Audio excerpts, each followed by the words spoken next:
Podcast Vida Fluida e Leve no Ar. Gente, episódio número 1 e eu tenho a honra de trazer aqui para mim, para bater esse papo leve, descontraído e fluidificar e dar leveza a essa questão dos implantes hormonais.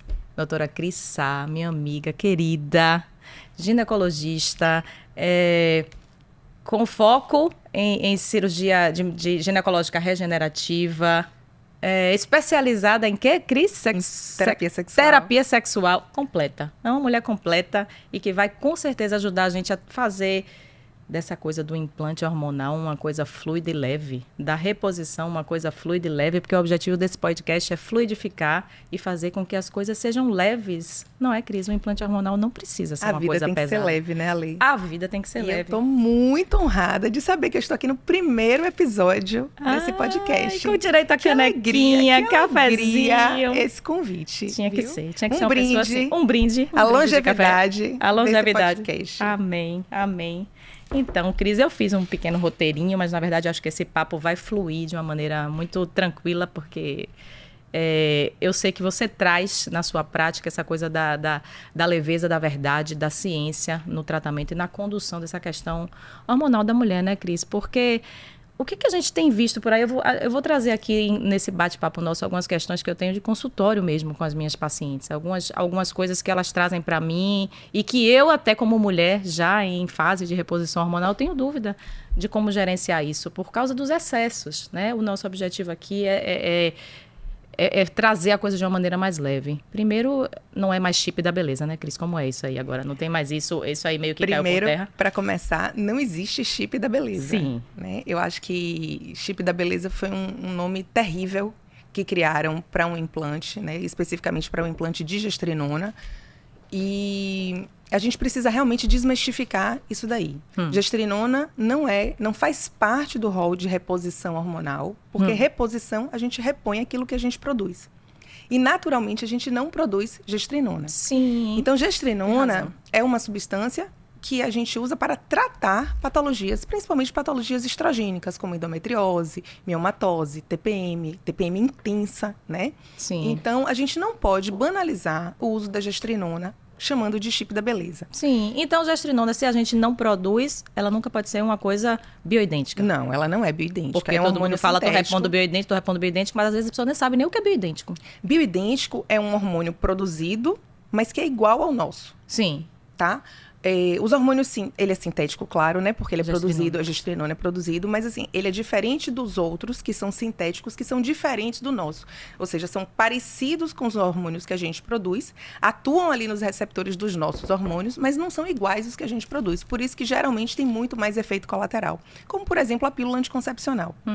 É engraçado ver que todo mundo tem medo da reposição hormonal, mas ninguém tem medo de usar pílula anticoncepcional. Verdade. Né? A nossa geração começou a usar pílula anticoncepcional com 15, 18 anos e levou aí 20, 30 anos. E bombas, né, Cris? Eram hormônios muito mais altos, inclusive, né? As doses muito mais altas. E levou aí 20, 30 anos completamente bloqueada. E agora que essa geração está entrando na menopausa, aquele desespero. Desespero. Vou ter que usar hormônio. Tem razão, nunca usou a pensei vida nisso. inteira. É verdade. Usou como contraceptivo oral a vida toda, bombas, porque pra gente também, cirurgião vascular, a gente vê que eram hormônios, coisas tipo de ano 35 que se usava, que pelo amor de Deus, trombogênico. Usava, inclusive, para tratamento de síndrome do ovário policístico, por exemplo, que hoje a gente sabe que isso não trata.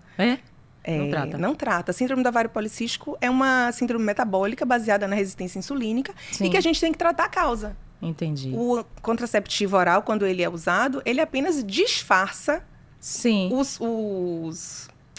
como é que fala?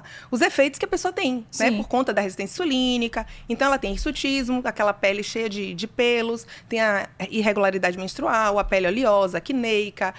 Quando você usa o anticoncepcional, ele faz esse bloqueio todo. Então, a pele fica ótima, os pelos não surgem mais ou até diminuem um pouco. A menstruação vem certinha toda vez que você suspende o anticoncepcional.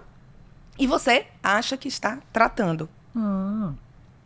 Então eu brinco assim que isso é só esconder a sujeira embaixo do tapete. Essa questão da resistência insulínica vai dar um outro podcast da resistência insulínica dentro da vida da mulher com a doutora Cris depois. No 100º, a gente vai voltar aqui para falar sobre resistência insulínica. Vamos comemorar. Porque, então, só para recapitular que essa questão da gestrinona, ela não é bioidêntica e ela não é usada como terapia de reposição hormonal. Não é. Ela tem as indicações clássicas dela de tratamento. Então, assim, se você está na menopausa, você não necessariamente precisa da gestrinona, é isso? Não necessariamente, provavelmente não vai precisar mesmo. Algumas mulheres usam, em algumas situações a gente até coloca, mas não é obrigatório, muito pelo contrário. O que acontece com a gestrinona? A gestrinona é um hormônio que vai fazer com que você tenha um efeito anabolizante, por isso que ele foi considerado esse chip da beleza. Sim. E aumentando a musculatura, diminuindo um pouco a gordura corporal. Eucimar falava muito, vai diminuir sua celulite. A parte boa, por isso que seduz, gente. Seduz o povo. E, por outro lado, ele vai diminuir o estrogênio feminino. Por isso que ele é usado por essas mulheres que têm realmente um estrogênio muito mais alto. O que acontece? Na menopausa, a mulher naturalmente está com seu estrogênio muito baixo. Já está resolvida essa questão? Essa questão do estrogênio já está resolvida. Então, se você coloca uma gestrinona, para que ela fique bem, você vai ter que colocar mais estrogênio do que você naturalmente colocaria. Então, é quase uma antítese você usar uma gestrinona numa mulher que está na menopausa. Nossa, Cris, nunca soube disso. Então, na verdade, você tem que, se você botar um bocado de G, você tem que botar um E lá em cima. Exatamente. Porque senão... Por outro lado, mulheres, por exemplo, que têm endometriose, adenomiose, são mulheres que na menopausa vão continuar convivendo com essas patologias. E você vai precisar controlar, mesmo fazendo reposição de estrogênio. Então, às vezes, algumas pessoas gostam de colocar um pouquinho de gestrinona para controlar um pouquinho mais equilibrar essas patologias. Mas, obviamente, que a gente pode controlar com uma dose menor de estrogênio e com uma dose de progesterona adequada para que você contrabalanceie essa produção aí naturalmente. Sim. E agora, uma mulher assim, tipo, menopausei. Vamos lá, tá na menopausa. O que de fato ela precisa repor? Porque, assim, o que é que eu pensava, assim? O que é que eu pondero sempre, que eu fico... Meu hormônio da vida inteira... estrógeno, né? Assim, a minha adolescência foi quem me deu libido, foi quem me fez engravidar, tem o estrógeno, sua progesteronazinha ali de permeio. A vida inteira a gente foi baseado nisso aí. Eu nunca, né? Nós, mulheres, não somos pessoas para ter testosteronas lá em cima elevadíssimas. Como é esse negócio de repor testosterona? Porque, assim, tem muita gente repondo também testosterona na minha cabeça. Veja só que você vai esclarecer isso, que é uma dúvida minha também. Antes de menopausar e antes de começar a repor, o estrógeno, que é o seu primeiro hormônio, o seu, que assim na minha cabeça é o que te dá libido, vitalidade, força, vigor, tudo é o nosso estrógeno. Aí, antes dele acabar, antes de menopausar, o povo repondo testosterona isolado, ou com chip, ou com gel. Eu tenho essa confusão na minha cabeça. Então, vamos lá. O hormônio que a gente tem biodisponível em maior quantidade no nosso corpo, por incrível que pareça, é a testosterona. Nós, mulheres. Só que... Vou beber até água. Só que, comparativamente com um homem, a testosterona do homem é muito mais alta fisiologicamente do que na mulher. Em torno dos 35 anos, nossa testosterona natural começa a cair. A nossa produção natural. Por isso, começar a fazer uma reposição de testosterona quando necessário. Sim. Nem toda mulher precisa fazer reposição de testosterona já com 35 anos, né? 35, 40 anos. Sim. Mas algumas sim. Algumas têm realmente sintomas, como déficit de libido, como diminuição da disposição, da energia, porque a testosterona nos dá isso tudo. Entendi. Por outro lado, o nosso estrogênio e a nossa progesterona também são hormônios extremamente importantes na nossa fisiologia e que são produzidos também desde ali a adolescência, inclusive antes da gente menstruar, né? Que é quando começam os caracteres sexuais surgirem, como os pelos, as mamas, enfim. Então, a reposição de testosterona é importante, sim. Entendi. Claro que muitas vezes a gente vê que é uma reposição desnecessária, exagerada, em doses muito grandes. Sim. A gente vê paciente chegando no consultório com a testosterona que compra na farmácia, né? Que a única fórmula disponível em farmácia é uma fórmula para homens, então é uma dose muito mais alta. Que é mulheres usando. Gente, não sei se eu falar esse nome comercial, mas é o tal do androgel, né? O androgel. Vamos falar porque o povo entende. Que fica mais fácil, né? Então, né, minha gente? Não compra androgel e sai passando. É uma dose de 50 miligramas, é uma dose muito alta. Muito alta. E você vê muitas vezes que é manipulada, 50 miligramas é igual a uma testosterona de 5%. É muito alta. Entendi. E muitas vezes a paciente chega no consultório dizendo, não, estou usando uma dose baixinha. Quanto é que você está usando? 5%. é 50 miligramas. Daquele. É uma dose muito alta. Entendi. Então, quanto mais a gente entende de hormônio, mais a gente entende que a melhor dose é a menor dose para o seu corpo. Menor dose necessária para tratar. Para tratar o seu corpo. É. O seu corpo vai ser diferente do meu, que vai ser diferente de uma paciente que vai entrar no meu consultório, que vai ser diferente da irmã dela. Sim, você Mas, assim, personaliza a sua reposição hormonal. Tem que ser personalizada, até Entendi. porque, assim, tem rota metabólica diferente para cada hormônio em cada pessoa. Então, muitas vezes, uma testosterona em você, ela vai se metabolizar, por exemplo, em dihidrotestosterona mais do que em mim. Isso vai lhe dar mais queda de cabelo, mais oleosidade, mais meu Deus. acne. Ô, Então, a Cris. gente precisa diminuir essa dose ou tratar dessa rota metabólica melhor. Socorro. Você sabe Não que- é fácil mexer com Não hormônio, é fácil. Ale. Eu rasguei todas as minhas receitas até este presente momento, aos 48, de testosterona gelzinho. A última, porque eu já menopausei, foi de 1 miligrama em dias alternados. Eu rasguei também, não fiz. Socorro. Vou Não fazer? usou. Vou fazer. Porque... Medo. com medo. Medo de acne, medo de voz grossa. Agora me diga uma coisa, voltando para a questão do implante. E se botar uma dose lá, implantou, né? Testosterona tem bioidêntico? Testosterona tem Testosterona bioidêntico, tem. progesterona Tudo e que a gente estradiol. produz tem Tudo que a bioidêntico. gente produz tem Então bioidêntico. pronto, botou lá uma dose de testosterona bioidêntico implantado. Todas essas coisas que a gente bota implantado, vocês fazem o cálculo lá e tal. E se não der certo e o bicho for bioidêntico, assim, Tem duas não, coisas. pode não dar certo? Assim? Pode Tipo não dar isso. certo no sentido de você colocar uma dose muito grande e a Ah. pessoa ter muito efeito colateral, Sim. tá? Tem duas formas de você implantar. Com o implante, que é silástico, que é aquele que não absorve, Que parece um pirulito que o povo tava botando. que parece Um pauzinho de pirulito. Um palitinho de pirulito, exatamente. Meio, né? Que é mais ou menos desse tamanho. Sim. E tem o absorvível, que é aquele que você coloca e ele vai sendo absorvido pelo seu corpo. Ele parece um comprimidinho, Sim, vem que ele numa vai folhinha. dissolvendo, digamos assim. Sim. Então, à medida que você usa, ele vai dissolvendo. Esse, de fato, não dá para tirar. É muito difícil você tirar, porque ele é pequeno Sim. e ele vai sendo absorvido pelo seu corpo. O outro, obrigatoriamente, você vai ter que tirar depois de um ano para trocar. Entendi. O ideal é que as pessoas realmente tirem e coloquem nova dosagem, tá? Porque nem sempre ele absorve e ele fica ali liberando ainda um residual.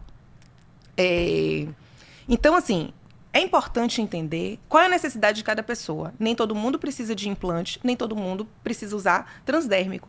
É muito mais sentir o que cada pessoa vai se sentir confortável Entendi. com cada dose. Porque quando você está usando uma dose transdérmica diária, se você tiver efeito colateral, a gente suspende, a gente diminui a dose, a gente Precisa aumentar, usa em outro dias- pump. Exatamente. Em dias alternados, por exemplo, como no caso da testosterona. Quando você colocou um implante, você colocou ele vai ficar ali. Ele vai durar Sim. de 4 a 6 meses e você vai Você precisar... vai fazendo uns bloqueios, Esperar. periféricos? Você vai fazendo o quê para controlar o efeito que não deu certo dele? Vai dando remédio? de acne, oleosidade, aí você vai colocando algumas substâncias medicamentosas mesmo para bloquear isso daí. Porque às vezes eu vejo paciente assim. Outro dia eu peguei uma paciente que estava com testosterona, gestrinona, nananã. E agora tem NADH dentro também dos implantes. Tem a coisa, viu? Que tá vindo. NADH que não é hormônio, tá? Que não é hormônio, sim. NAD Vamos falar é esse um NADH. precursor da energia ali na Que a mitocôndria. gente produz, né, Cris? Que a gente produz. Com jejumzinho, com a ginastiquinha boa, com hábito de vida saudável, o NADH vai lá pra cima, né? Vai lá pra cima vai e a gente falar. consegue aumentar a nossa ATP na nossa mitocôndria. Sozinha. Sozinha. Sem precisar botar ele em lugar nenhum. Vou chegar lá, porque esse povo chega. E enfim. Aí vem com essa testosterona lá em cima. Às vezes tem paciente que no exame de laboratório tá com testosterona estouradíssima, cabelo caindo. Enfim, cheio de inchando. Eu peguei uma acabada com gestrinona outro dia.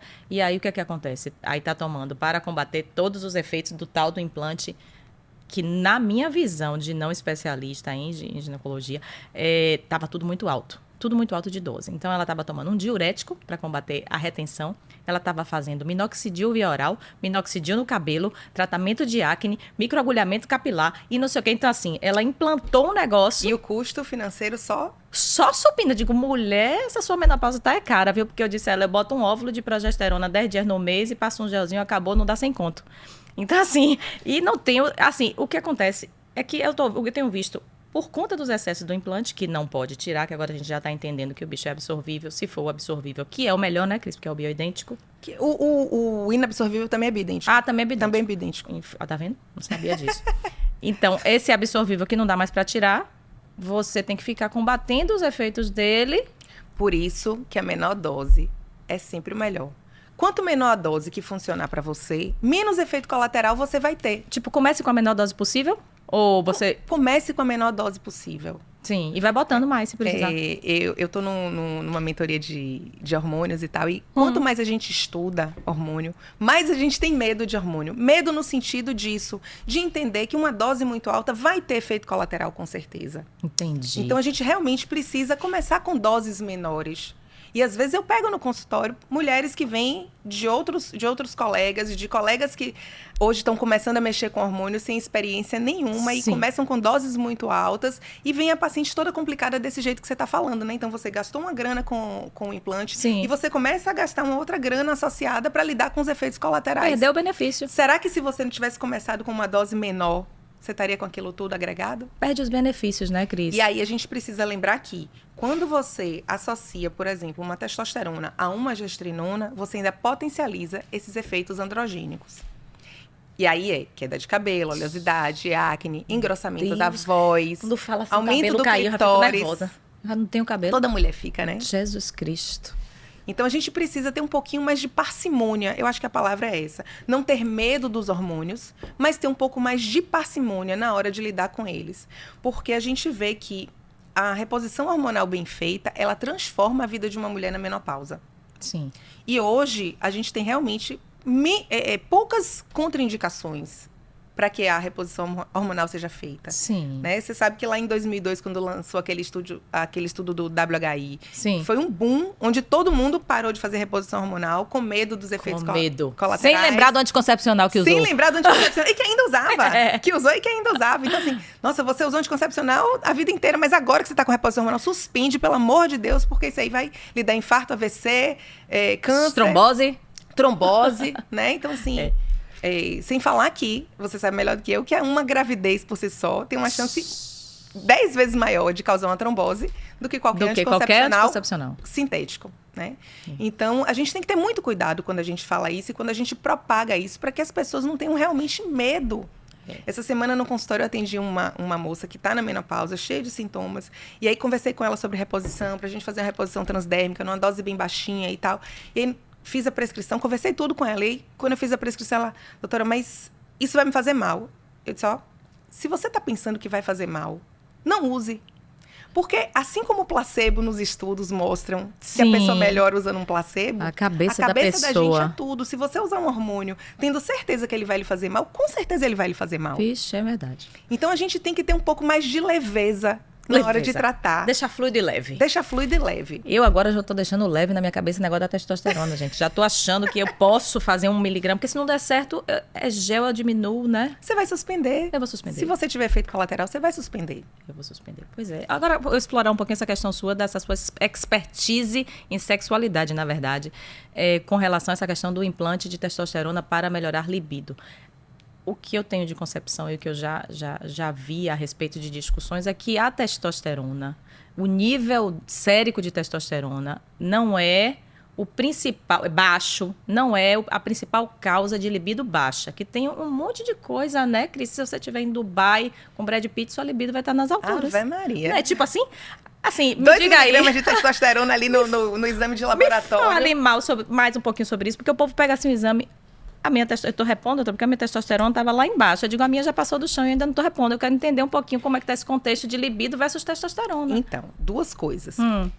Oficialmente, a gente tem indicação de repor testosterona quando você tem um desejo sexual hipoativo, que é a libido baixa. Como é isso? Como é que... Então, mensura a maioria isso? das mulheres chegam no consultório dizendo que a libido está baixa. Sim. A mensuração é pessoal. Entendi. Né? Você vai fazer uma comparação de como você era e como você tá. Entendi. Tinha um libido ótimo e agora minha libido está mais baixa. Certo. Isso é uma mensuração pessoal. Sim. Não é quantitativa. Percepção. Uma percepção. E isso é independente do número, como você falou. Né? Eu vejo mulheres com a testosterona, muitas vezes, de 40, 50, que é o nível superior ali fisiológico, Sim. com a testosterona não tão boa, ou com uma libido não tão boa, do que mulheres que estão ali com 5, 4, 3. Sim. Né? Então, assim, isso depende muito de outros fatores, porque a libido não é composta só de testosterona, muito pelo contrário. Numa escala de vários fatores, a testosterona entra como 9º lugar na libido da mulher. Porque tem o estresse, tem a rotina, tem o relacionamento. 9º lugar. Depressão. Lembrando que depressão e ansiedade hoje em dia são causas de uso de inúmeras medicações que fazem com que diminua a libido da mulher. Então, a gente tem que focar nisso e isso entra numa bola de neve. Então, testosterona não é o primeiro fator que você vai trabalhar numa mulher que entra no consultório com queixa de libido. Você tem que perguntar de várias coisas. Muitas vezes você pergunta para uma paciente como é que está o relacionamento, você descobre que teve uma traição recente, que é por isso que a libido está baixa. Repor testosterona vai resolver? Não vai. Não vai. Então, cuidar desse relacionamento, cuidar da rotina, né? Cuidar do autocuidado dessa mulher com ela mesma. Como você falou, fazer atividade física, atividade de musculação é a atividade física que mais estimula a produção de testosterona. Você com músculo, você já aumenta a sua testosterona. Você já aumenta a sua testosterona naturalmente. Sim. Então, a gente tem que estimular um estilo de vida saudável. Uma mulher que não dorme bem, ela vai ter cortisol alto, ela vai viver cansada. Sim. Obviamente que ela não tem libido, nem desejo, nem testosterona. E acima do peso também mexe um pouco com isso, né? Essa questão dos hormônios e... Mexe também. Se tiver obesidade, interfere. Sim. Mexe com a autoestima. Mulher com autoestima baixa com o seu corpo, claro que a libido dela não às vezes é muito mais isso. baixa, lógico. Então a gente tem que ter muito cuidado na hora que você é muito reducionista, colocando testosterona como o único fator para melhorar a libido da mulher. Porque eu penso assim que às vezes até isso pode frustrar, né? Já que é a nona causa, você vai lá tratar um exame de laboratório, colocar a testosterona, mas ela tá lá ansiosa, depressiva, o relacionamento não tá bom, o casamento não tá bem, o marido não corresponde. Porque tem isso também, né? Às vezes você faz uma reposição de testosterona e eu vejo, tem paciente que fala, e o marido não dá conta, porque o cara trabalha o dia inteiro, tem uma vida cansativa, vive viajando, vai fazer o quê, senhor? Investir, né, nos recursos que as mulheres têm por aí, vai fazer o quê? Claro que eu acredito que a mulher tem que se ajustar conhecer, o casal, né? Tem que se masturbar. Sim. Mas você precisa ajustar o casal por inúmeras coisas, né? Você tem que ter um casal que tenha vontade de ter relação sexual alinhado. Sim. Se é um marido que quer muito e uma mulher que sempre quis pouco, isso ao longo do tempo vai ser ruim. E vice-versa. Então, você tem que ter um casal alinhado. Não importa se isso é relação sexual uma vez na semana ou todo dia. Sim. Mas que o casal esteja alinhado. Outra coisa que você falou que é fundamental, por exemplo, a rotina, ela é muito cruel com as pessoas. Com o casamento, né? Com tudo. Então, se você tira sempre um tempo para você sair com seu marido, para viajar, para passar um final de semana, isso realmente revigora. Agora, se você tá num relacionamento novo... É completamente diferente de um relacionamento de 20, 30 anos. Né? A intensidade do desejo, da libido. Num relacionamento longo, você tem que ter outras estratégias. Vocês têm que se conquistar com outras estratégias, diferente de um relacionamento novo, que é muita química. Sim. Química mesmo. Sim, química, verdade, né? Verdade, reações químicas, exatamente, da paixão, de cheiro, de energia, de tudo, que realmente aumenta a libido. Sim, então, na verdade, para você fazer também é importante, se essa mulher, claro que ninguém é obrigado a ter um casal, ninguém é obrigado a estar em um relacionamento. Mas assim, claro, quando você começa a fazer a reposição hormonal de uma mulher, você também, de uma certa forma, né, antes de fazer todos esses implantes, tem que fazer uma leitura do que é a vida dela, contextualizar isso assim na vida de casal, de casamento, tudo isso vocês levam em consideração assim na hora de fazer essa reposição, para poder assim, tipo, para poder entender até onde essa mulher quer chegar, né? Não tem um padrão. Claro, mas veja só, se você está fazendo uma reposição de uma mulher que está entrando na menopausa, ela está só baixando o padrão hormonal dela. Você vai repor para que ela volte a ter o padrão que ela tinha. Entendi. Você não vai repor para fazer com que ela fica no up. No up total, entendeu? Sim, isso então, aí é que tá o exagero. Aí é que tá o exagero. Entendi. Muitas vezes, quando você começa a fazer uma reposição hormonal e você faz com o implante absorvível, no primeiro mês ele dá um boom. E esse boom é que faz com que as mulheres fiquem realmente, assim, muito... viciadas no hormônio? Não é viciados, mas assim, querendo mais ter aquela sensação. E eu explico muito no mais consultório que, com o tempo, aquele boom que teve no início não vai voltar a acontecer. Né? Então é importante lembrar disso para que ela não fique querendo cada vez mais. É isso. Porque muitas vezes a gente até diminui essa dose com o tempo, porque o corpo se acostuma ali com o hormônio e ele não precisa de tanto. Entendi. Então, às vezes chega uma pessoa assim lá, porque tem uma paciente minha que falou esses dias, eu estou morta. Doutora, eu estou morta sem o meu hormônio. Eu preciso repor, assim, não sou mais ninguém. A mulher já tem 70 anos, viu? E ela usava gestrinona em dose alta. Foi daí que veio. Eu vou entrar no NADH por causa dessa paciente minha. Mas, enfim, acho que o organismo acostuma e realmente ela estava com a sensação de que estava morta com aquilo baixo. Porque teve um boom muito grande. Mas talvez não seja só o boom, não, Ale. Eu tenho pacientes que entraram na menopausa, tiveram terapia hormonal contraindicada e vieram para mim justamente para questionar sobre isso. E quando a gente começou, pacientes várias voltaram para mim e disseram assim, doutora, eu voltei a viver. Porque não é só a libido. A reposição hormonal, ela não mexe só na libido. Não, de jeito nenhum. Ela mexe na disposição, cognição, na energia, cognição, sono, osso, intestino. Precisa repor. Então, assim, pele, cabelo. Vigor. Então, assim, o estrogênio, sono total. O estrogênio, ele vai mexer no tratamento daqueles fogachos. Pensa uma mulher que está com fogacho, acordando toda noite, 3, 4, 5 vezes à noite, por conta daqueles calores. Horrível. Não tem condição dela ter vida no outro dia. Com o tempo, ela começa a perder memória. Com o tempo, ela começa a ficar exausta durante o dia. Então, como é que você vai dizer que essa paciente tem uma qualidade de vida? Não tem. Mas claro que a gente tem que lembrar que tem mulheres que não podem fazer reposição. Sim. Então, essas mulheres, a gente precisa lançar mão de outras estratégias, e tem várias estratégias. Quem são essas mulheres, Cris, assim, na verdade? Principalmente as mulheres com câncer de mama, ou com algum câncer ginecológico que tenha contraindicação hormonal, né, principalmente. E a gente tem que ter cuidado com elas também, porque a gente tem estratégias que podem ser associadas para que elas voltem a ter esse vigor, essa energia, a melhora desses fogachos. Então, nesses casos, a gente vai entrar com estilo de vida e com algumas medicações mesmo para controlar esses sintomas. Sim, e aí, na verdade, essas mulheres que têm essas contraindicações que você está falando, até para trombose, a gente já viu que isso... Já está caindo por terra, Já está caindo por terra. A gente não pode deixar essa mulher, eu digo assim, você não pode perder a sua janela necessária de tratamento por conta disso. Lá na frente, perda de cognição, perda de qualidade de vida e tudo mais. Mas, assim, para as mulheres que têm uma contraindicação absoluta, essa questão do câncer, tem também outras estratégias, né, Cris, na questão, assim, de ação local, de laser, de outras coisas, dessa parte regenerativa. Sim, na parte ginecológica você tópica. Tem, sim, que uma das coisas um dos efeitos principais da menopausa sem reposição é a síndrome geniturinária da menopausa, né? Que tem esse nome a partir de 2014, ou seja, é muito recente. Sim. Essa atrofia, mas aí vem com atrofia, incontinência urinária, infecção urinária de repetição, dor na relação. Então, a gente não pode deixar essa mulher também sofrendo desse jeito. Sim. Hoje, a gente tem terapias... com energia, que melhoram muito isso daí. Que é o laser, que é a radiofrequência, que é o ultrassom microfocado, que melhora muito essa genitália da mulher. Esse ambiente, né? Esse ambiente ginecológico, diminuindo a infecção urinária de repetição, diminuindo a incontinência urinária de repetição. Sim. A gente não lembra, mas incontinência urinária é um fator que atrapalha muito a qualidade de vida das nossas mulheres. Então, assim, eu tenho mulher que eu atendo no consultório que ela simplesmente parou de sair de casa porque ela tem medo de estar perdendo xixi. Aí acabou. Qualidade de vida Caiu zero. Demais. Então, quando você chega e faz um tratamento, essa mesmo que eu tô falando, foi uma senhorinha que veio depois da pandemia, porque na pandemia ela piorou, parou de sair de casa completamente.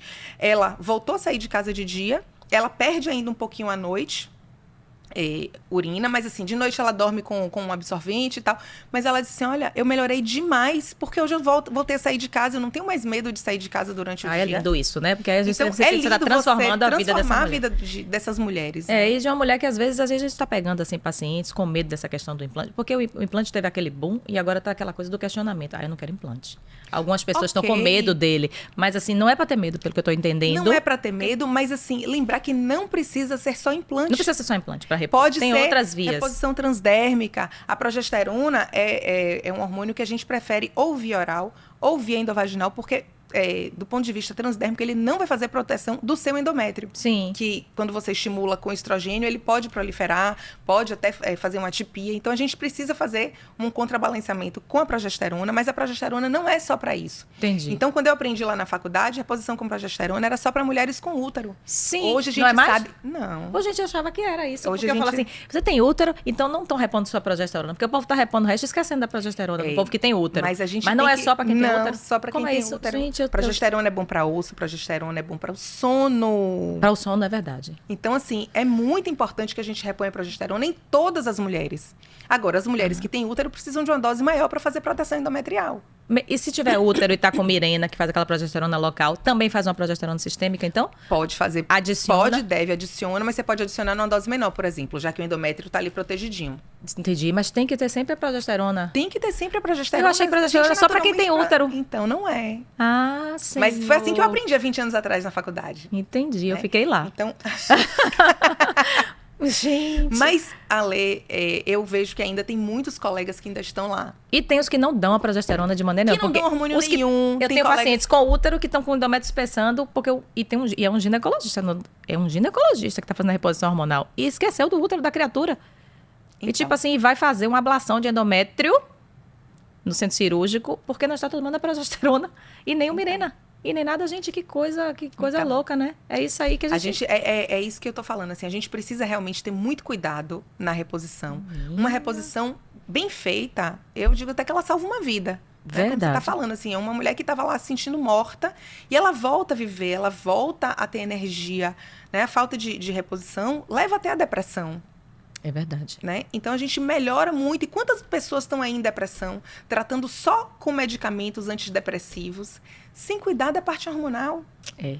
Não pode, né? Não entende que está faltando é o hormônio ali, às vezes. Não entende que está faltando o hormônio. E outra coisa que quando a gente começa a focar na saúde da mulher como um todo, a gente vê que falta de ferro, falta de vitamina B, falta de vitamina D, interferem absurdamente também nesses sintomas. Em todo esse metabolismo. Então, a gente tem que olhar a mulher como um todo. A gente não pode ser reducionista e colocar ela como um hormônio, como só um Mirena, implante, como um implante. Né? A gente tem que olhar como um todo. Tem pacientes que estão lá com deficiência de ferro, anemia. E você faz uma reposição de ferro e ela volta a ter energia e chegou no seu consultório dizendo que está cansada e que é só uma testosterona. E dá dor na perna também, viu? Não é a testosterona que ia resolver o problema dela. Não era testosterona. Tá faltando. Tem que olhar de uma maneira, na verdade, tem que ver a pessoa como integrativo. Eu acredito que assim, a gente integrar o olhar na medicina, em todas as áreas ali. A gente viveu uma área de formação na medicina onde cada um foi indo para o seu canto. Sim. E você só olhava o seu lugar esquecendo o resto. Eu acho que hoje esse olhar... O paciente inteiro, né? Exato. Está voltando a integrar. Olhar o paciente inteiro,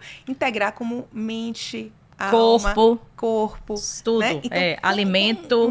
Um olhar completo. Completo. E não só para o aparelho que você e cada vez mais estudou. Individualizar e personalizar isso, né, Cris? Assim, a gente tem que ter tempo para o paciente. Eu acho que o bem maior que a gente tem para entregar para aquele paciente antes do implante, antes de qualquer intervenção, é a consulta. Por isso que eu acho assim, é um momento extremamente valoroso, né? Você não pode chegar lá e dizer, doutora Cris, eu vim aqui só botar o implante. Esse paciente nunca vai conseguir botar o implante com a doutora Cris. A doutora Cris não é implantadora, né? Exatamente. A doutora Cris é uma médica. Implantar é muito fácil. E porque tem gente que está implantando que não é ginecologista, não entende zorra nenhuma de implante, na verdade. A gente vê que não entende, não sabe o que está fazendo, e tem os ginecologistas também que estão pesando na mão e estão fazendo bobagem por aí. Então, assim, tem que mesmo, acho que isso é muito importante a gente deixar claro aqui, que o paciente precisa passar por uma avaliação detalhada antes de colocar um implante, que é o nosso foco aqui. Mas, Cris, deixa eu te falar uma coisa, e você estava falando de uma senhorinha.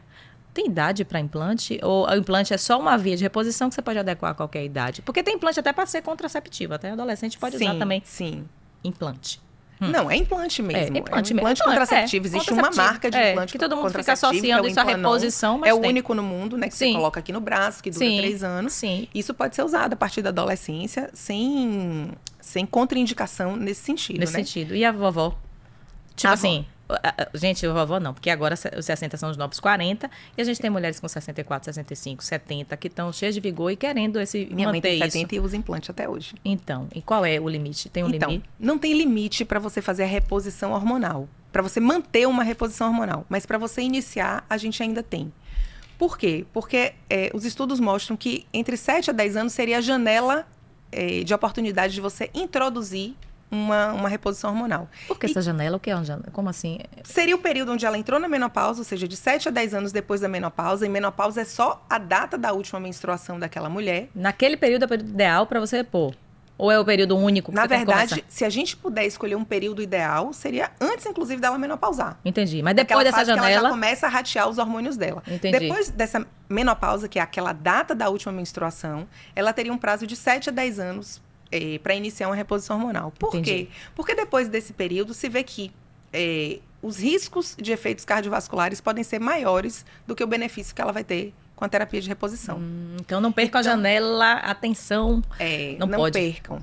Mas, claro que tudo com muito cuidado, com muita observação, de repente, você pode até abrir uma exceção aqui ou ali, mas isso não é a regra. Entendi. A regra é que realmente você faça logo. E quanto mais cedo você iniciar, melhor. Então, a mulher começa a ter falha de progesterona 5, 7, 8 anos antes de entrar na menopausa, que é quando a menstruação começa a ficar mais forte, o ciclo mais irregular, ela começa a ter uma TPM maior. Né?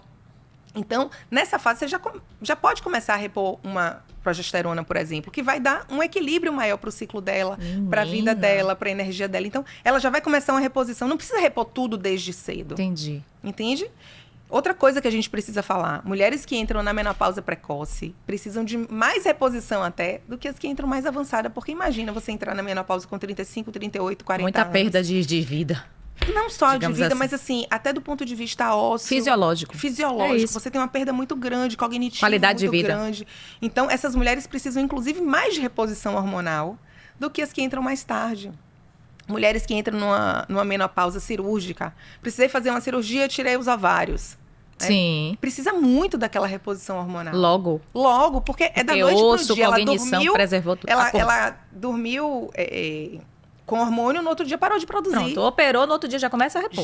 Já começa a repor, é o ideal. O ideal é isso. É o ideal. Porque ela retorna logo pro estado fisiológico dela. Sem sofrer os danos daquela queda hormonal súbita. É muito dano queda de hormônio, né, gente? Já tô vendo que mexe com muita coisa, que precisa realmente repor. Eu costumo falar assim, que fisiologicamente, que nós somos animais, né? Sim. E que a gente teria um período de vida de 40, 50 anos. Que, obviamente, com a sociedade, com o saneamento básico, com a melhora da saúde, da ciência, da medicina, a gente está estendendo a nossa vida. Graças a Deus. Graças a Deus. Mas a gente não conseguiu estender a qualidade. Esse período para a mulher, principalmente. Então, a mulher foi programada para viver entre 40 e 50 anos e agora ela está vivendo 80, 90, 100. Então, ela precisa ter qualidade de vida para essa segunda fase da vida. Entendi. Eu acho que isso é muito importante. É muito importante. Qualidade de vida é tudo. E aí até a gente está aqui quase acabando o nosso papo, né? Mas eu queria falar um pouquinho, vocês falaram de qualidade de vida, a gente falou dessa questão do NADH. Eu trouxe essa questão do NADH aqui agora porque a gente está falando de implante e eu tenho visto algumas pacientes implantando ou me perguntando a respeito do implante de NADH. Aí eu até fiquei assim, de NADH, eu fui buscar lá atrás na bioquímica da nossa vida, que é uma coisa que a gente produz, né, mitocondrial aí, que dá energia, disposição para fazer as coisas, enfim, tudo o que a gente faz todo dia, a gente tem NADH circulando por aqui, né? Sim. E aí eu fui ver, digo, o que pode aumentar esse NADH? Na verdade, você estava falando de qualidade de estilo de vida, acho que esse NADH, essa molécula aí que a gente produz sozinha, o que eu entendi foi se você priva o seu corpo de energia, digamos, você faz um jejum, você está em privação, o organismo vai dizer, beleza, vou fazer o quê? NADH, porque a Lê tá ali, coitada, tá precisando de um NADHzinho, que a bichinha não comeu nada, NADH. Vai malhar, NADH. E o NADH vai aumentando. Agora, se você vai comer um fast food, tá acima do peso, comer uma comida... Não, vou parar de produzir NADH. E o NADH vai lá pro chão, porque você está se alimentando de comidas com excesso de caloria, de qualidade ruim, ou você está sedentário, então o seu NADH vai miando e você vai meio que perdendo energia. Então, eu entendo que esse NADH... Você não pode botar esse NADH numa pessoa que não entendeu que precisa mexer no seu estilo de vida. Não é isso. Eu tenho visto muito isso. Eu estou um pouco preocupada com essa questão e preciso Hoje você já tem implante pouco. de um monte de outras coisas. Sim. Né, que não fazem parte da reposição hormonal. Sim. Tá? O NADH ele realmente vai ajudar na energia, na disposição de algumas pessoas para fazer um implante. Mas algumas pessoas realmente não precisam de nada disso. Sim. Eu acho que o importante é, com esse tempo que você falou de conversa, de consulta no consultório, a gente fazer o paciente entender que mudar o estilo de vida é fundamental para toda uma prosperidade de futuro mesmo, de corpo, de energia. A gente precisa entender que o sono é muito importante, que a qualidade do nosso alimento é muito importante. Né? Viver em sociedade trouxe pra gente o ruim da produção desses alimentos pobres do ponto de vista nutricional e que a gente acaba comendo muito. Isso daí. Então, comer a facilidade de abrir um pacote. E a rapidez, né? A rapidez. São produtos que não são perecíveis. Então, que você bota palatáveis. Ali, são palatáveis. Então, a gente precisa realmente mudar um pouquinho o nosso estilo de vida, abrir mão dessas facilidades, comer comida de verdade, que é comida nutricional. Produzir testosterona natural, malhar. Testosterona natural. Fazer atividade física, gente, principalmente musculação. A gente não pode abrir mão da musculação. É terapia. Produzir músculo é importante para que a gente tenha uma velhice com autonomia. Né? Conseguir levantar e sentar e caminhar e carregar um pacote de supermercado na nossa velhice. Agachar. É fundamental para que a gente não caia. Porque os idosos morrem de queda. De queda, gente. A sustentação da articulação é o músculo, então, né, Cris? Assim, é surreal esse tipo de coisas básicas que a gente está precisando voltar a reaprender como pessoas para que a gente possa viver bem por mais tempo. É isso. Então, assim, é preciso que no consultório, de fato, a gente tenha um tempo de consulta grande para que a gente possa conversar e entender todos esses hábitos de vida de cada pessoa que está ali. Uns dormem bem, outros dormem mal, uns comem bem, outros comem mal. Então, a gente tem que começar tem que ajustar essas pontas, né? Exatamente. Todas. E tem gente que, por exemplo, que dorme mal porque tem filho pequeno. Sim. Você não vai conseguir ajustar o filho pequeno naquela fase. Não tem como. Você tem que ajustar outras coisas na vida daquela pessoa. Tem que ver o que é que pode mexer. Porque nem tudo é factível ali naquele momento, mas a gente tem que fazer um esforço de ir mudando aqui e ali. Com cuidado todo para não gerar, porque às vezes as pessoas querem fazer tudo ao mesmo tempo agora, ajustar toda essa epigenética, né, que é essa coisa que está no entorno, toda essa coisa do hábito de vida, e acaba gerando aí mais ansiedade e mais... Querem fazer tudo, querem de uma hora para outra dar uma mudada de vida. Você tem que ir... E nós estamos exaustos, né, Lei? Exaustos. Nós estamos exaustos. Como mulheres, inclusive, eu vejo que nós estamos realmente, assim, exaustas. Sim. De trabalho, de casa, de filhos, de companheiro, de tudo. Então, assim, são muitas coisas que a gente tem que lidar hoje. A própria tecnologia que veio para ajudar em várias coisas, hoje eu vejo que sobrecarrega a gente demais. Com outros trabalhos fora do horário de trabalho. E gastando nossos hormônios. Gastando o nosso hormônio, nosso tempo, nosso sono. Nosso sono. Tempo de tela, aquela luz de tela. E derrubando nossa libido. Derrubando tudo. Derrubando tudo. Então, as mulheres chegam no consultório querendo mesmo, desesperadamente, alguma coisa relativamente mágica que me ajude. Um socorro, né? Pede um socorro, né, Cris? E a gente tem que entender que a gente está precisando mesmo de tempo pra gente, de tempo de respirar, de tempo de meditar, de uma yoga, de um mindfulness, de algo que você pare e tenha tempo longe de tudo, para se recarregar de verdade. Essa paciente que chega lá para implantar, para repor hormônio, seja de por que via for, ela tem que ter esse olhar que você tem, na verdade, né? Tem um olhar sobre tudo que está se passando na vida dela e ela não pode simplesmente achar que o hormônio vai ser o cabide e a tábua de salvação, na verdade. Mulheres que estão extremamente inflamadas, que têm uma alimentação ruim, que são sedentárias, que estão acima do peso, muitas vezes você colocar aquele hormônio nela naquele momento vai ser uma tragédia. Você diz, tipo, não vou botar agora em você? Digo. Você diz isso, tipo, agora... Agora não, agora a gente vai melhorar isso. Daqui 2, 3 meses a gente vai ver. Porque agora você pode ter muito efeito colateral, você vai dizer que isso foi a pior tragédia da sua vida. E vai ser horrível pra você e pra mim. Isso é muito importante o que você falou agora. Vamos melhorar. Tem a mulher que chega lá e que você precisa melhorar ela toda antes. Toda antes. Porque senão... Toda antes. E tem mulheres que chegam lá lindas, tipo assim, já faço tudo. Realmente, você bota um hormônio, é a cerejinha do bolo. Sim, é só. E ela sai de lá assim, nossa, minha vida ficou maravilhosa. Gente. Só deu a cerejinha, entendeu? Adorei esse negócio da cerejinha do bolo. Cris, foi maravilhoso o nosso papo. Fluiu, gente. E a pessoa, quando tem já muito acabou? Conhecimento para dar.